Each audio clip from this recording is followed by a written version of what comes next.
Do you want to know how much DJI charged me to fix the DJI FPV drone that I recently crashed without using their DJI Care refresh or any type of warranty? Well, then you don't want to miss today's video because it is a hell of a good story. What's up, guys? How the heck are you doing? If you're new here, my name is Drewxcifer, and on this channel I talk about filmmaking, photography, and editing tips, tricks, and tutorials. And today's video is no exception because we are going to be talking about drones.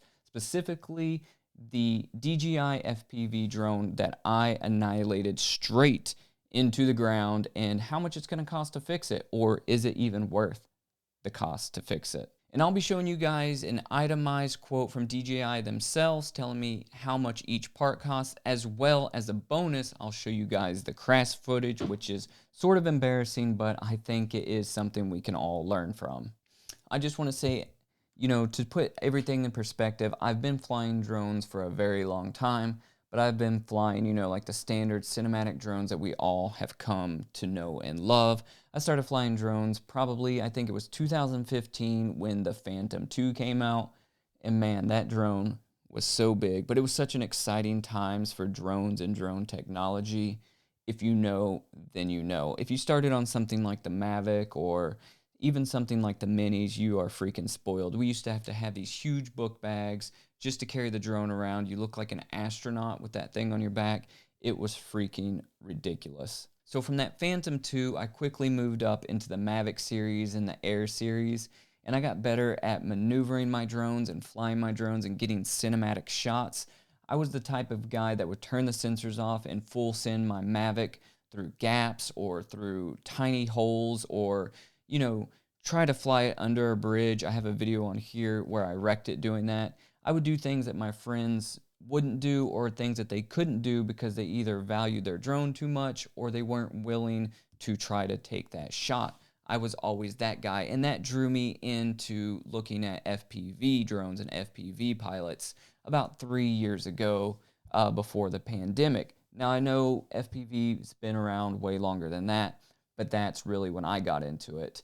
And, I had plans to start building my own drone, but the pandemic happened, a lot of stuff happened, and kind of threw the world upside down. So I put everything on the back burner. And right before the pandemic, I think it was, the FPV drone came out, and I saw DJI's digital transmission in their goggles, and I was like, wow, I don't want to buy anything that's analog, because I would feel like I was moving backwards.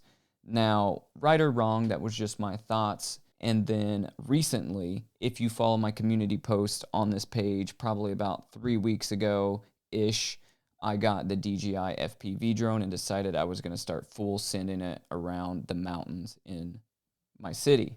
And I was stoked. And I started watching all of these YouTube videos about people's transitioning from cinematic drones into FPV drones, and it looked fairly simple, so I knew I could do it, right? But I knew that first thing first is I needed to start in the simulator, so I picked Liftoff.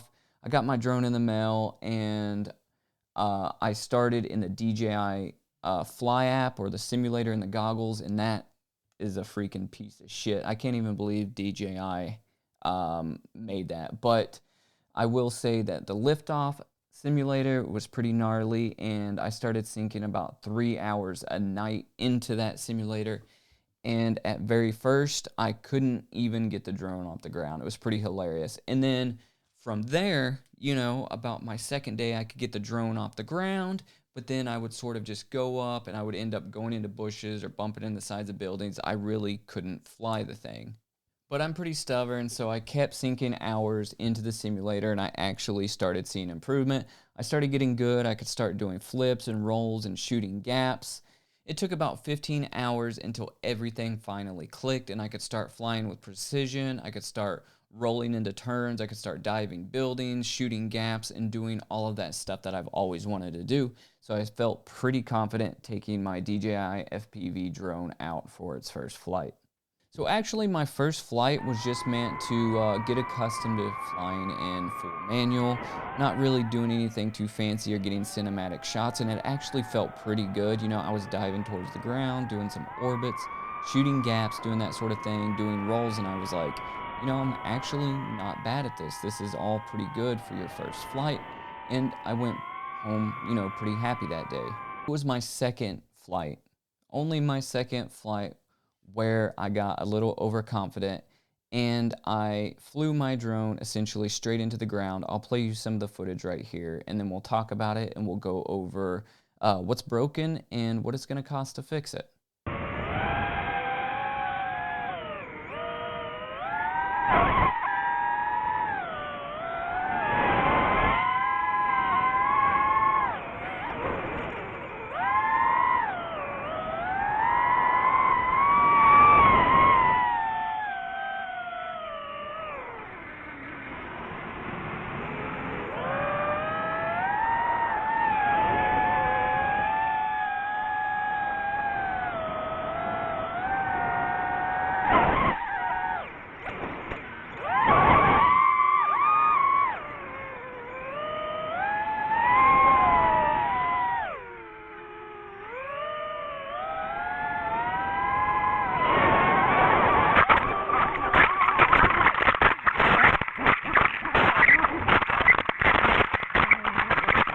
So yeah, so I'll be the first to say I have no business trying to fly acro like that at my skill level.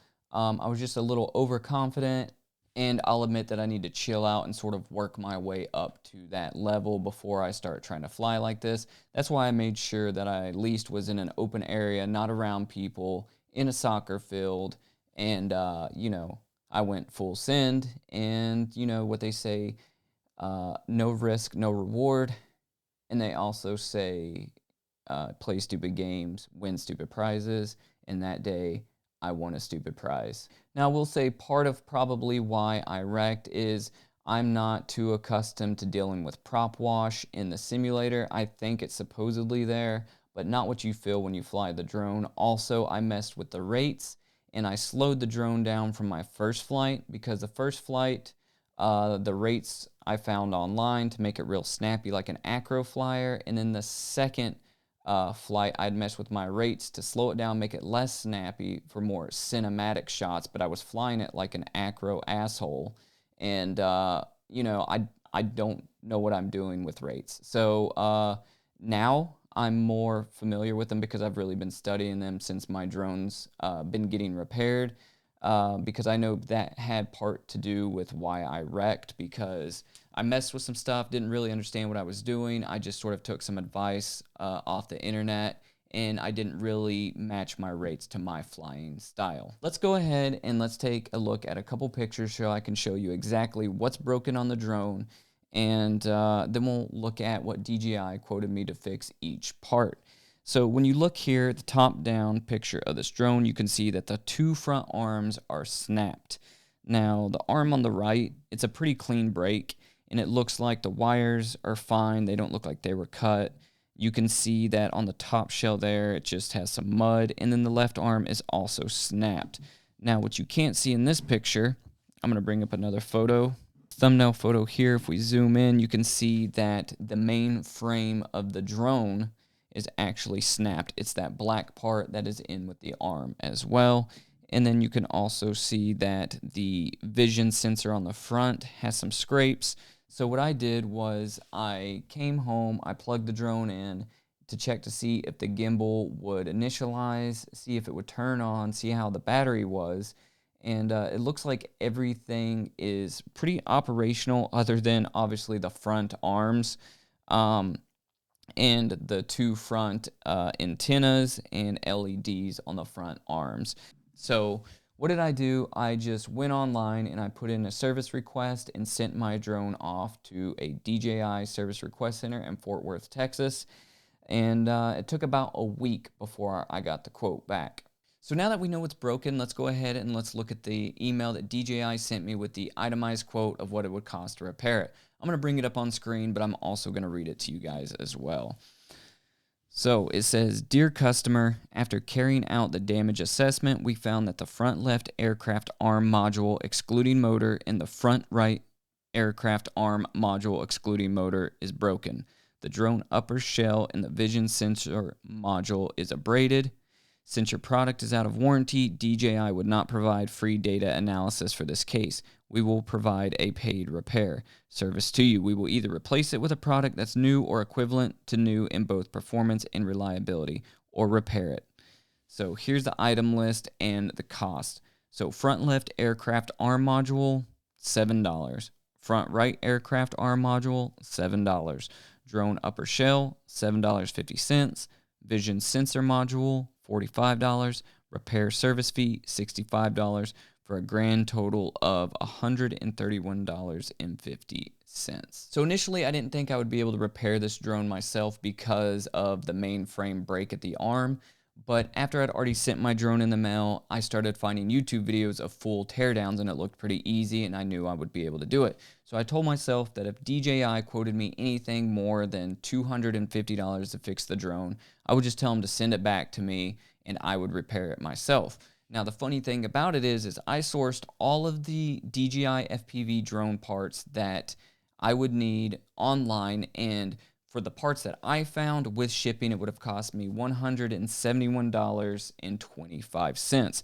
So somehow DJI is actually fixing this cheaper than what it would have cost me to fix it myself. And like I said, that's without using any sort of DJI Care refresh plan or any type of warranty. You saw it in the email. They said that, look, you didn't have a discount, you didn't have a warranty.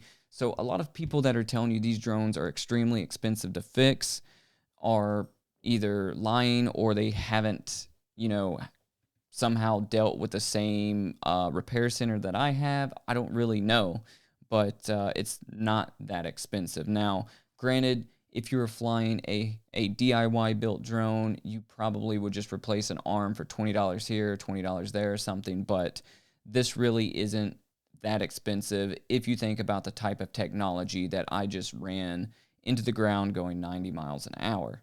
So like I said, at $131.50, I'm okay with that cost for repair. So I went ahead and I paid that bill, and I'm just waiting for my drone to get repaired and get sent back to me. One thing I'm a little unsure of is why they didn't include the mainframe repair on their itemized list, because like I said, that's where the arm broke off. It broke off part of the frame. Hopefully they didn't miss it and just try to charge me more later. But they might just give me a replacement drone. So we'll see what happens, and I'll update you guys on this when that drone comes back to me in the mail. I do plan on documenting my FPV journey on this channel as I incorporate FPV drone footage into my videos. And another thing is I may or may not have also picked up the DJI Avata. So that will be something that we're going to talk about very soon on this channel, which is a totally different type of flying. Never flew a Cinewoop before.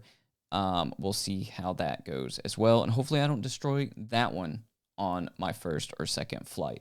So one last thing I want to say, if you're new to FPV drones or you're thinking about getting into the DJI FPV drone ecosystem, I would say first and foremost, ignore all the gatekeepers, ignore all the haters, and just fly whatever drone that you want to fly. I would highly recommend getting and starting with the DJI FPV drones because of all the safety features they have.